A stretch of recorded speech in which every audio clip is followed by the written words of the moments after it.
ketika Ratu Helmina memimpin pemerintah Hindia Belanda selama 20 tahun, itu kan Habib Utsman memberikan doa. Kemudian beberapa orang-orang yang terkait sebagai utusannya Habib Utsman bin Yahya, termasuk Habib Ismail bin Abdullah Al-Attas, itu juga diperintahkan untuk mendoakan Ratu Helmina.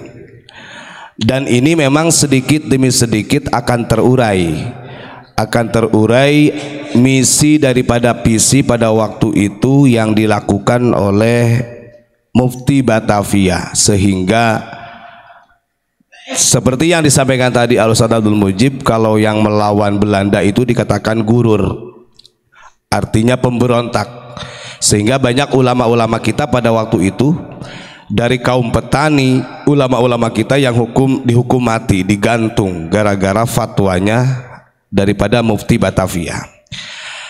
Setelah 25 tahun lamanya, jadi Ratu Helmina ini memimpin sampai 25 tahun.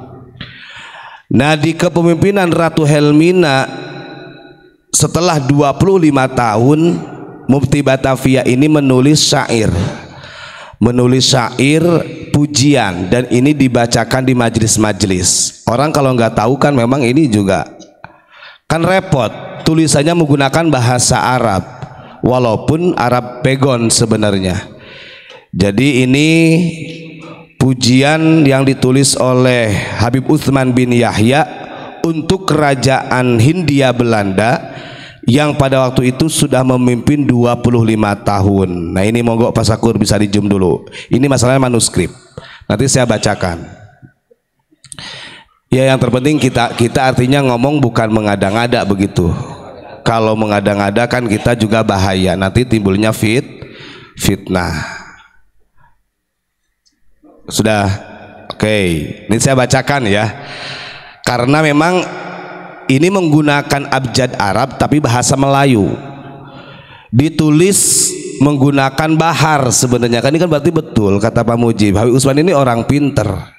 Ilmu arudnya ya menguasai. Ini kalau saya lihat dari baharnya, bahar Rojaz. Mau kita pakai nada syair tapi kayaknya nggak enak karena ini menyakitkan bangsa Indonesia, Pak. Saya langsung bacakan aja ya. Begini nih, monggo disimak baik-baik ya. Ini kita tinggal menganalisa. Dan ingat, pujian ini tertulis di dalam kitab daripada karya Mufti Batavia. Makanya ini ada beberapa manuskrip yang sudah kita amankan, sudah saya suruh taruh sama Ustaz Rois, karena ini sebagai saksi sejarah ya. Kita sering katakan pada waktu itu mereka ini artinya tersenyum, tertawa di atas penderitaan Nusantara. Nah, kita ini nggak sadar. Nah, syairnya begini, monggo disimak. Ini kan tulisannya pakai abjad Arab tapi bahasa Melayu. Ditulis oleh Utsman bin Yahya, pujian untuk Ratu Helmina yang memimpin pemerintah Hindia Belanda selama 25 tahun. Ingat-ingat, pimpinan ketika 20 tahun itu didoakan oleh Utsman bin Yahya dan beberapa habaib yang dikirim di regensi-regensi daerah, termasuk di Malang, di Pasuruan. Itu ada Habib Ismail bin Abdullah Al-Attas. Dan itu dibacanya jadi masjid. Artinya orang Nusantara ya mengaminkan saja, amin, amin, gak ngerti karena doanya menggunakan bahasa Arab. Kita jangan mau dibodohin ini.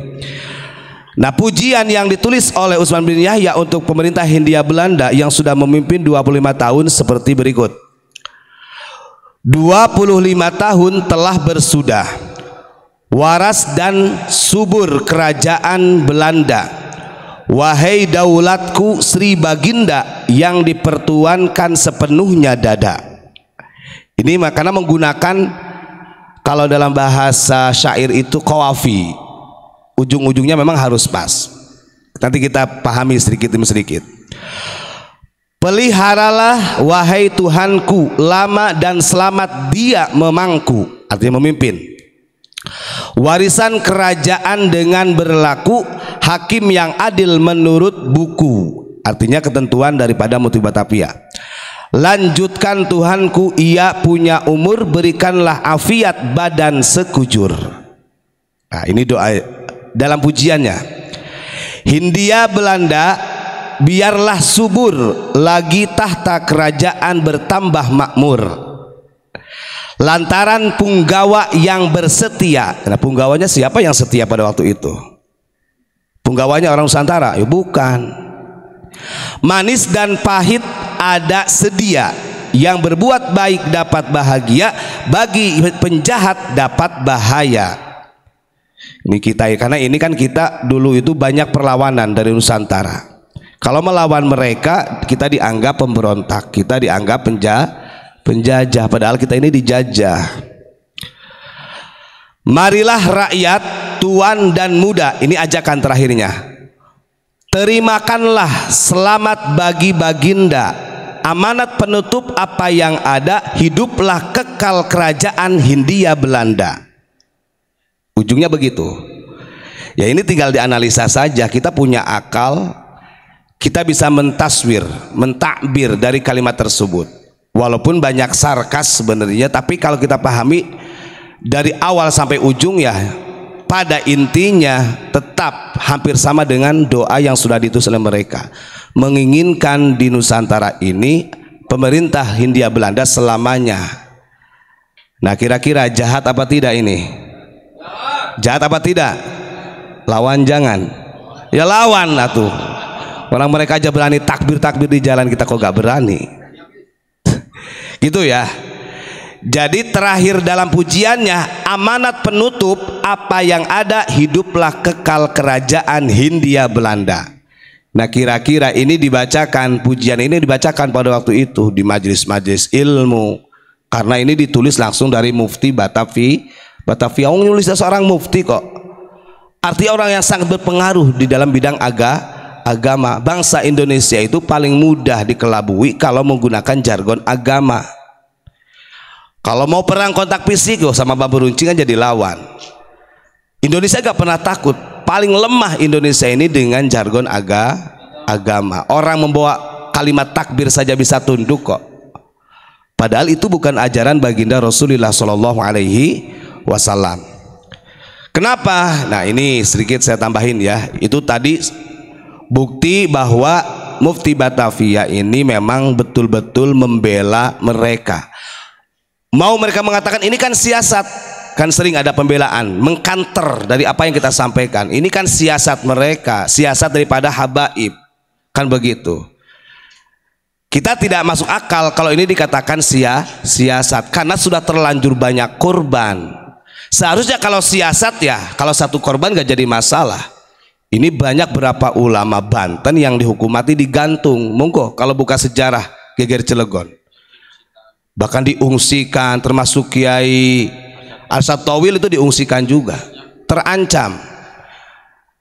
Dan yang menjadi pertanyaan besar, kenapa kalau itu siasat, harusnya kan yang ditangkap ya dari klien mereka juga ada yang ditangkap, entah di Al-Atos atau Al-Muhdor, harusnya ada yang ditangkap juga, tapi yang ditangkap ke ulama-ulama kita. Itu logikanya begitu. Maka saya nyatakan ini bukan siasat. Siasat itu tidak seperti itu, justru malah menghancurkan sejarah, menghancurkan ulama-ulama kita. Nah, ini ada lagi kan, pokoknya satu persatu kita buka. Terus kemudian berkaitan dengan jargon agama ini, ya seperti di dalam pilpres lah, orang itu paling mudah. Kalau dengan jargon agama tunduknya Indonesia itu gampang. Pokoknya kalau nggak pilih A, kamu nggak masuk surga. Ada juga kan macam-macam seperti itu. Kemarin disampaikan oleh Ustadz Abdul Mujib, takbir itu sebenarnya milik Nusantara yang mempopulerkannya. Kita tahu kalimat takbir ini sangat menderung ya oleh Bung Tomo ketika 10 November. Walaupun demikian gitu kan, yang digunakan oleh ulama kita termasuk Bung Tomo ini kan perintah dari Hasyim Asy'ari. Ketika memberikan orasi jangan lupa diakhiri dengan takbir untuk membangun semangat, karena memang dalam kondisi perang. Makanya kita sering bertanya, kalau dalam kondisi seperti ini kemudian kumpul di Monas takbir rame-rame, kira-kira perang dengan siapa? Walaupun ada yang mengatakan, oh kan takbirnya Mujib itu nggak ada apa-apanya dengan takbirnya Bahar sampai ke Aceh katanya Pak ya. Takbirnya Mujib itu di tempat Pak, ini orang nggak ngerti. Takbirnya Unik ini bisa memberi makan orang banyak loh, kan begitu, ini nyata. Terus ada juga orang yang membantah, loh kamu tahu nggak walaupun IBHRS itu takbir, itu banyak relawan-relawan ketika ada bencana-bencana memberikan bantuan di Aceh, memberikan bantuan. Ya betul, karena mereka punya, ada terpendananya. Artinya ada orang yang memang, kalau bahasa sekarang bagus, donaturnya jelas. Unik, takbirnya unik, walaupun tanpa donatur masih bisa memberi makan orang. Ini luar biasanya. Kasih tangan dulu buat Unik ya. Nah, ini saya ingin menyampaikan bahwa dulu ini sejarah yang harus dipahami. Kenapa Abah ini dulu pernah di Tasik melarang, ketika Abah ceramah di Tasik tuh, di Pondok Pesantren Kudang di Mama Sujai itu, kan ada orang yang takbir keras, takbir gitu, sama Abah diseneni, dimarahin sama Abah. Kamu takbir gak tahu maknanya takbir kok. Enggak, di Tasik dulu Gus, itu di Wedus kedua kalinya sama, artinya di Kuningan juga Abah marah juga. Nah setelah kita analisa, kita pahami kenapa Abah sangat marah dengan kalimat takbir di jalanan seperti itu. Ternyata memang pernah terjadi di zaman Rasulullah. Ini saya bacakan dulu nggih biar ngerti bahwa pembacaan takbir atau etikanya. Babut takbiril musafir idza sa'idat thanaya wa tasbihah idza habital audiyah wa nahwiya.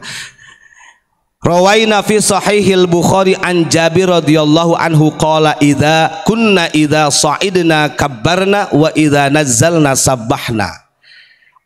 Orang seperti kita ini dianjurkan membaca takbir.